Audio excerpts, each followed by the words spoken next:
ऐसे स्वभाव वाले राजा वृषध्वज को जब सूर्यदेव ने देखा तो उन्हें श्राप दे दिया कि हे राजन, तुम अभिमान में भरे हो, जाओ तुम्हारी श्री नष्ट हो जाए।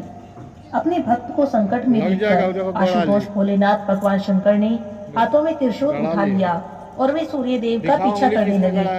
भगवान सूर्यदेव अपने पिता कश्यप जी के साथ ब्रह्मा जी की शरण में गए। शंकर जी त्रिशूल लिए ब्रह्मलोक की तरफ ही आ रहे थे। ब्रह्मा जी को शंकर जी का भय था, अतः उन्होंने सूर्यदेव को आगे करके वैकुंठ की यात्रा की। उस समय ब्रह्मा जी, कश्यप ऋषि और सूर्यदेव तीनों ही भयभीत थे। उन्होंने नारायण की शरण ली। तीनों ने मस्तक झुकाकर भगवान श्री हरि को प्रणाम किया और उनसे प्रार्थना की और अपने भय का संपूर्ण कारण उन्हें कह सुनाया। तब भगवान नारायण ने कृपा करके उन सभी को अभय प्रदान किया और कहा कि अब तुम्हें कोई भय नहीं। विपत्ति के अवसर पर डरे हुए जो भी व्यक्ति मुझे याद करते हैं, मैं अपने हाथों में चक्र लेकर तुरंत पहुंचकर उनकी रक्षा करता हूँ। भगवान विष्णु के मुख से ऐसे वचन सुनकर उन तीनों का भय कुछ कम हुआ। इतने में ही भगवान शंकर वहां पर पहुंच गए। उनके हाथों में त्रिशूल था, वे वृषभ पर आरूढ़ थे और उनकी आंखें रक्त कमल के समान लाल थी। वहां पहुंचते ही उन्होंने वृषभ से उतरकर भक्ति भाव से भगवान नारायण को श्रद्धा पूर्वक प्रणाम किया। तब भगवान विष्णु ने महादेव को आया हुआ देखा तो पूछा, हे महादेव पधारिए, बताइए आपका यहाँ पर आगमन कैसे हुआ और आपके क्रोध का क्या कारण है। तब भगवान शंकर बोले, हे नारायण, राजा वृषध्वज मेरे परम भक्त हैं।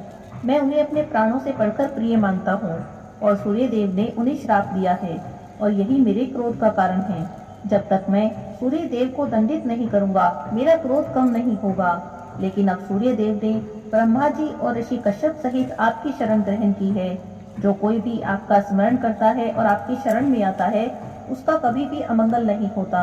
अब आप ही बताइए कि मैं क्या करूं, क्योंकि सूर्यदेव के श्राप से मेरे भक्त की श्री नष्ट हो चुकी है और उसमें सोचने समझने की शक्ति भी नहीं रही। तब भगवान विष्णु महादेव को शांत करते हुए कहते हैं कि हे महादेव, अब आप शांत हो जाइए। बहुत समय बीत चुका है, 21 युग समाप्त हो गए हैं, यद्यपि वैकुंठ में अभी भी आधी कड़ी का समय ही बीता है। अब आप शीघ्र ही अपने स्थान पर पधारिए। हे महादेव, अब आपके भक्त वृषध्वज जीवित नहीं हैं। यही नहीं, उनके पुत्र रथध्वज की भी मृत्यु हो चुकी है। अब उनके 2 पुत्र हैं, जिनका नाम है धर्मध्वज और कुशध्वज। वे दोनों सूर्यदेव के श्राप से श्रीहीन होकर अपना जीवन व्यतीत कर रहे हैं। अब लक्ष्मी जी उनके दुख को दूर करने के लिए उनकी पत्नी के गर्भ से पुत्री रूप में उनके घर में जन्म लेगी, अपनी एक कला से प्रकट होगी। तभी वे दोनों नरेश लक्ष्मी से संपन्न हो जाएंगे। हे महादेव जी, अब आप चिंता रहित होकर अपने लोक को पधारिए। भगवान नारायण की ऐसे वचनों को सुनकर महादेव शंकर जी नारायण को प्रणाम करके कैलाश की ओर चल पड़ते हैं।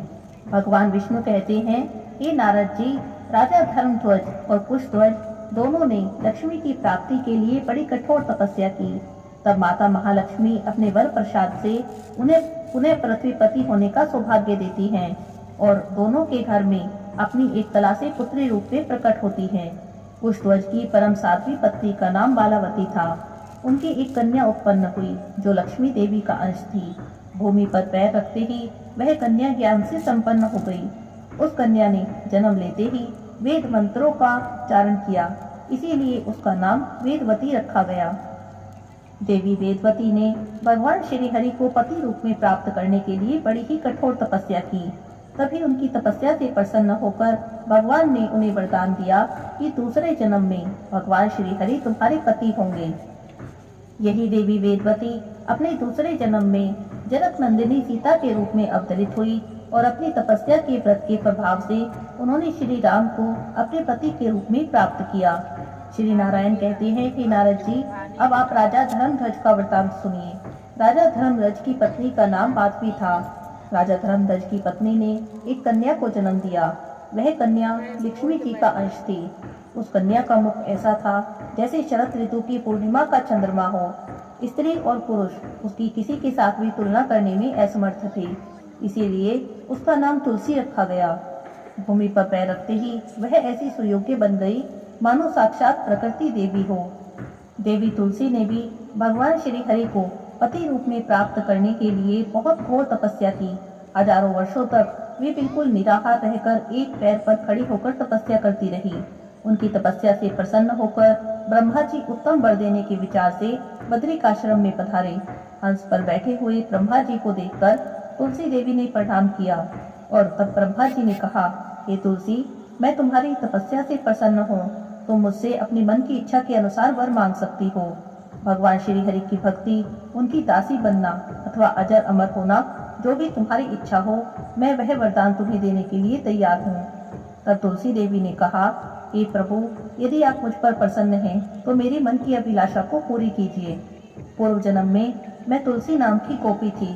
गोलोक में मेरा निवास स्थान था। भगवान श्री कृष्ण की प्रिया, उनकी अनुचरी, उनकी अर्धांगिनी और उनकी प्रेयसी सखी, सब कुछ होने का सौभाग्य मुझे प्राप्त था। गोविंद नाम से सुशोभित उन प्रभु के साथ मैं हास विलास में रत थी। उस परम सुख से मैं अभी तृप्त भी नहीं हुई थी कि इतने में ही एक दिन रास की अधिष्ठात्री देवी भगवती राधा ने रासमंडल में पधारकर मुझे श्राप दे दिया कि तुम मानव योनि में उत्पन्न हो। उस समय भगवान गोविंद ने मुझसे कहा था कि हे देवी, तुम मृत्यु लोक में रहकर तपस्या करो।